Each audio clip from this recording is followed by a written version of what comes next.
គាត់បានអ្នកទៅបងប្អូនថាគាត់មានបងប្អូនដាក់ថាគាត់ទៅកងស្រីបងប្រុសបាទសូមគោរពអនុញ្ញាតនិងជំរាបសួរប្រិយមិត្តពុកម៉ែបងប្អូនដែលនិយមនឹងគាំទ្ររកការផ្សាយបន្តនៃអង្គភាពសារព័ត៌មានថ្មីៗប៉ុស្តិ៍គណៈពេលនេះខ្ញុំបាននឹងក្រុមការងារអង្គភាពសារព័ត៌មានថ្មីៗប៉ុស្តិ៍មកកំពុងតែធ្វើការផ្សាយបន្តនៅតាមបណ្ដោយផ្លូវវែងស្រេងសង្កាត់ចំចៅបាត់ទី2ខណ្ឌពោធិ៍សែនជ័យរាជធានីភ្នំពេញដោយមានហេតុការណ៍ករណីគ្រោះថ្នាក់ចរាចរណ៍រថយន្តព្រោះមួយគ្រឿងបានបើករ៉េចង្កូតមកបុកជាមួយនឹងប៉ែប៉ាណូស្រាបៀអានឈើបណ្ដាលឲ្យក្រឡាប់កាជើងបាច់ចងាងបាននៅលើផ្លូវអូវេស្រេងតែម្ដង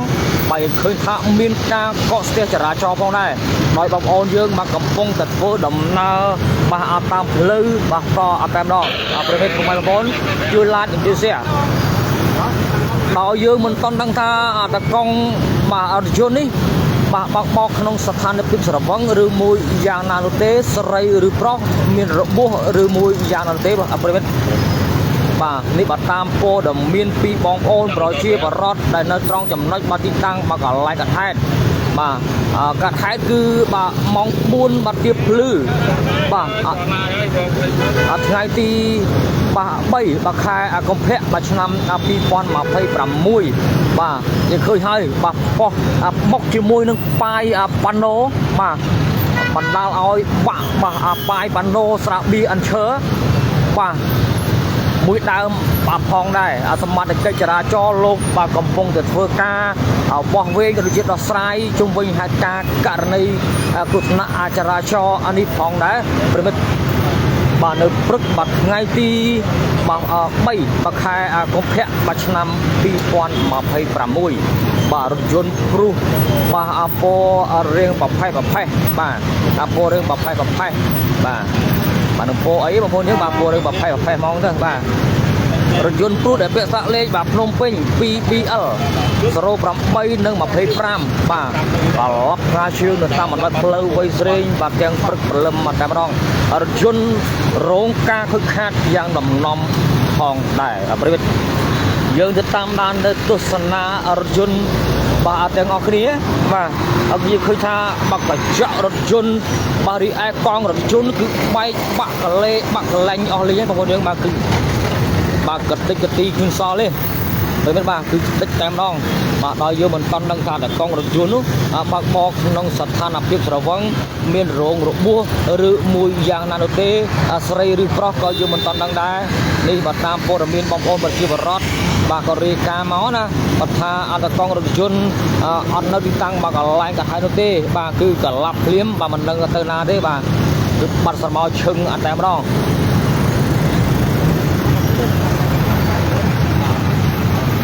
បាទនៅតាមបណ្ដោយផ្លូវវែងស្រេងបាទប្រិមិត្តពុកម៉ែបងប្អូនបាទនៅតាមបណ្ដោយផ្លូវវែងស្រេងបាទសង្កាត់ចំចៅ2ខណ្ឌពោធិ៍សែនជ័យរាជធានីភ្នំពេញអូមានកាក់អូអេបងប្អូនយើងបាទមានទេអូនេះមានកាក់ថៃនេះកាក់ព្រោះកាក់នេះណាកាក់ចិននេះកាក់ថៃបាទនេះកាក់ថៃបាទកន្លែងនេះបាទកាក់ចោលសៀមមើលអត់ចុះក្នុងអូបងប្អូនបាទនេះកាក់ចោលសៀមបាទនេះរថយន្តមានអូបងប្អូនទៀតចេញពីរថយន្តមកតាមមើលបាទចេញពីរថយន្តមកតែម្ដងមើលគឺកាក់លុយបាទលុយបាទរបស់ពួកចោលសៀមមកហ្នឹងហើយប្លង់ចេញពីរថយន្តណាបាទ5បាតបាទ5រៀល500បាទលុយខ្មែរគឺ500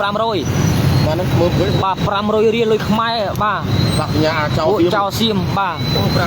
បាទលុយ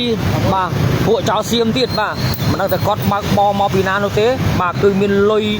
បាទរបស់ពួកចោលសៀមទៀតបាទបាទរថយន្តយើងឃើញថារោងការបាទខូចខាតបាទកាត់តិចកាត់ទីផងដែរហើយទៅកង់រថយន្តមិនយើងមិនដឹងថាមានរោងរបួសស្រីឬប្រុសដល់យើងមិនដឹងនោះទេបាទ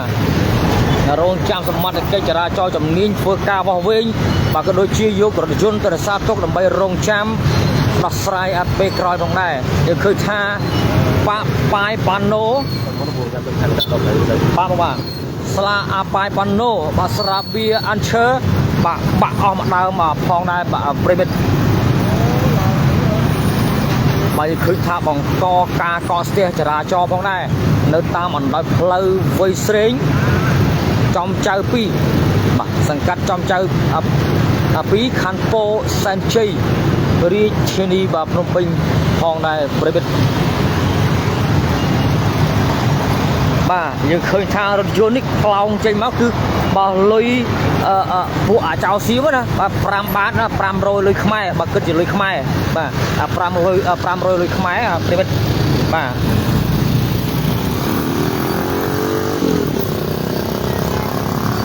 បាទគឺនៅតាមអណ្ដោយផ្លូវអ្វីស្រេងបាទកន្លប់ងាជើងបាទទាំងព្រលឹមមកតែម្ដងបាទដោយយើងមិនតន់ដឹងថា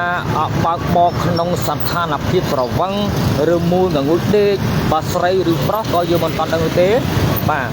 ទតែកង់រថយន្តគឺអត់នៅត្រង់ចំណុចបាទទីតាំងបាទកន្លែងកាត់ហ្នឹងទេបាទមិនដឹងថាគាត់រងរបួសត្រូវបញ្ជូនទៅកម្មវិធីពេទ្យឬមួយយ៉ាងនោះទេបាទក្រុមការងារយើងក៏មកមិនតន់ដែរបាទហើយការនេះគឺកើតហេតុនៅវេលាម៉ោង 4 ទៀបភ្លឺថ្ងៃទី 3 ខែកុម្ភៈឆ្នាំ2026ប្រហែលបាទប្រិមិត្តសូមតាមដានទស្សនាដល់គ្នាទៀតបាទនេះបាទនេះ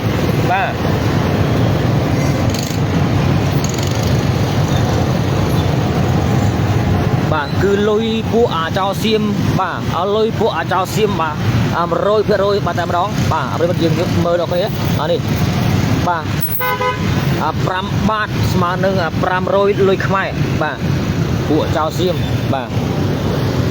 មានជាប់លុយជាមួយពួកចៅសៀមមកទៀតបាទ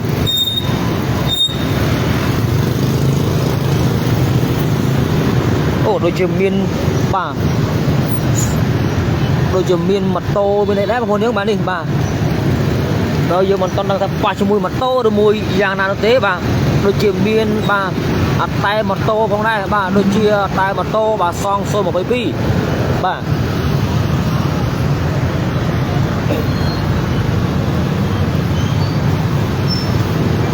ប្រិមិត្តពុកម៉ែបងប្អូនជួយ like ជួយ share ករណីចរាចរណ៍រថយន្តព្រុសមួយគ្រឿងបាទបើកបុកជាមួយនឹងបាទប៉ាយប៉ាណូស្រាប់វាអានឈើបាទបន្តឲ្យក្រឡាប់ងាជើងបាទទីតាំងនៅតាមរថផ្លូវវែងស្រេង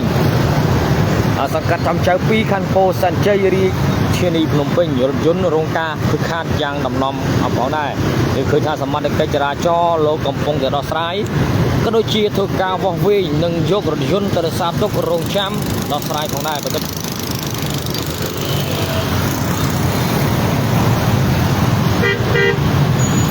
បាទហើយយើងឃើញហើយប្រិមិត្តបាទយើងឃើញហើយគឺកំពុងតែមានការកកស្ទះបាទកំពុងតែមានការកកស្ទះផងដែរដោយមានហេតុការណ៍ករណីគ្រោះថ្នាក់ចរាចរណ៍រថយន្តផ្កាជើងទាំងព្រឹកព្រលឹមតែម្ដងនៅផ្លូវវែងស្រេងបាទដោយយើងមិនតន់ដឹងថាហេតុការណ៍នេះបង្កឡើងដោយសារតែគាត់បើកបរក្នុងស្ថានភាពប្រវឹងឬមួយងងុយទេស្រីឬប្រុសក៏យើងមិនតន់ដឹងនោះដែរនេះបើតាមព័ត៌មានពីបងប្អូនប្រជាពលរដ្ឋមកគឺអ្នកតកង់រថយន្តត្រូវបានបាទអត់នៅទីតាំងបើកន្លែងអាទេបាទមិនដឹងតែគាត់ទៅពេទ្យឬមួយយ៉ាងណានោះទេប្រិមិត្តបាទជួយ like ជួយ share បាទយើងឃើញហើយប្រិមិត្តឃើញហើយបាទរថយន្តព្រុសមួយគ្រឿងត្រូវបានត្រឡប់ងាជើងបាទរងការខូចខាតបោះហើយយ៉ាងដំណំដល់ផងដែរ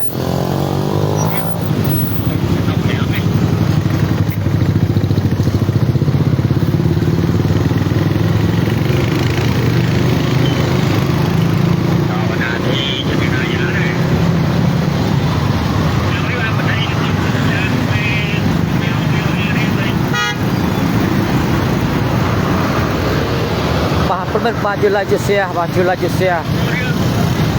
ករណីចរាចរណ៍កន្លប់ការជើងមួយបាទនៅផ្លូវវែងស្រេង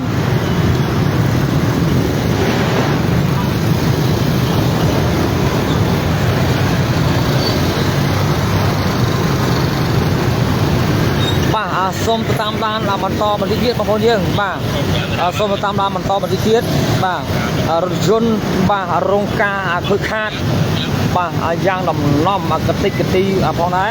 កញ្ចក់រថយន្តក៏រងការបាទខូចខាតបាទកតិកទីបាទរីឯកង់រថយន្តនេះក៏បែកបាទបាក់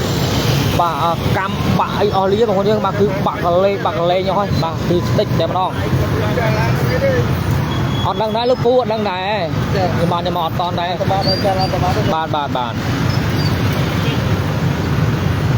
បាទយើងមិនតន់ដឹងថាគាត់បើកបោកក្នុងស្ថានភាពស្រវឹងបាទឬមួយយ៉ាងណានោះទេបាទបណ្ដាលឲ្យបោកបុកជាមួយនឹងស្លាបាយប៉ាណូបាទស្រាបៀអានឈើបាទបាក់អស់មួយដើមផងដែរ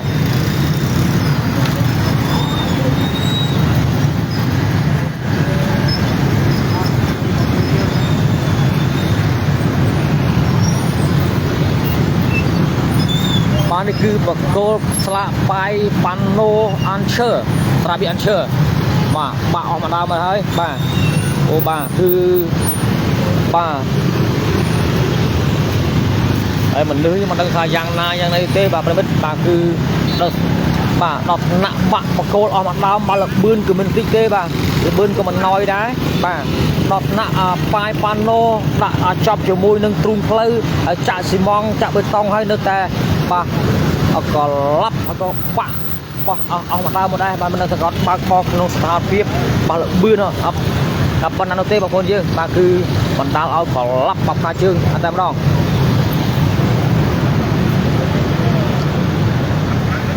បាទសូមអរគុណបាទប្រិមិត្តបងប្អូនដែលនិយមនឹងគ្រប់គ្រងរកការផ្សាយបន្តនៃអង្គភាពសារព័ត៌មានថ្មីប៉ុស្តិ៍